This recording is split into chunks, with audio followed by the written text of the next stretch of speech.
We have several eruptions in the Svartsengi volcanic system, and none of them actually have threatened the Blue Lagoon and the Svartsengi itself in the term that they erupt under it. Blue Lagoon is a world-famous first-class spa, hotel, restaurant complex. And it accepts guests from all around the world. Anybody who goes to Iceland definitely visits Blue Lagoon. So important also in that sense. When we have the magma accumulating under the Svartsengi, always we see that after a while it drains in another location as an eruption. So in this case, in the latest one in February 2024, we saw that the magma erupted under another location nearby in the Sundunga craters.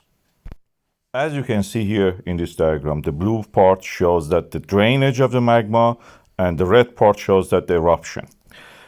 And in all the risk assessments that we had so far, Blue Lagoon and Svartsengi were not threatened. The only time that we had a tongue of lava following the slope of the ground came around the Svartsengi and actually was stopped by the wall. It didn't reach even there.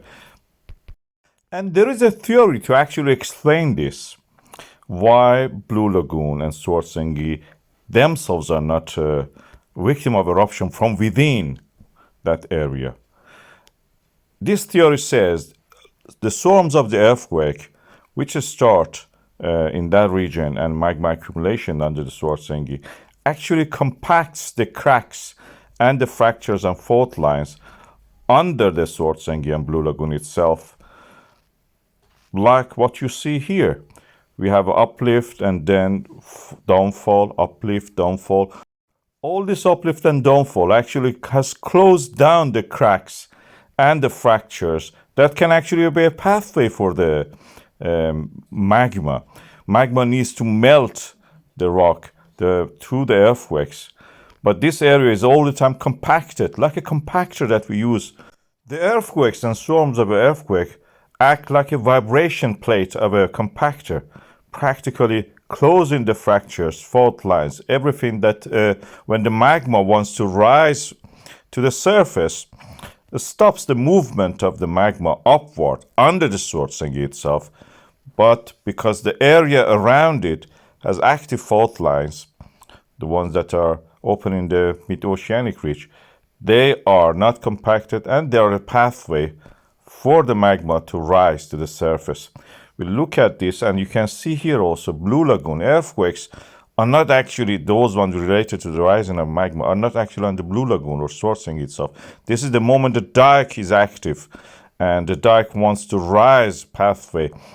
And this is the zipper effect.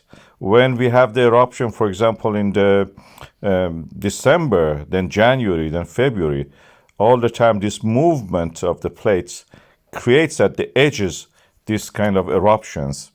The crest of these fault lines you see here between those eruption points is actually safe because there is nothing there there is no pathway for the magma.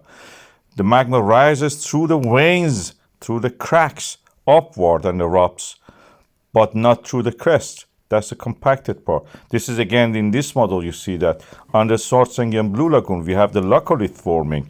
It's compacted, it cannot rise from there, so horizontally it moves and find a pathway through the fault lines and erupt.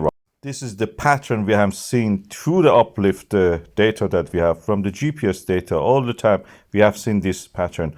Magma rises under the Blue Lagoon and Svartsengi, then flows sideways and then erupts either in this system, Svartsengi, or maybe next time somewhere else, like Eldorf volcanic system, or like the one that we have, Fagradalsfjall volcanic system, but not under Svartsengi and Blue Lagoon itself. That explains why there is no eruption in the Blue Lagoon.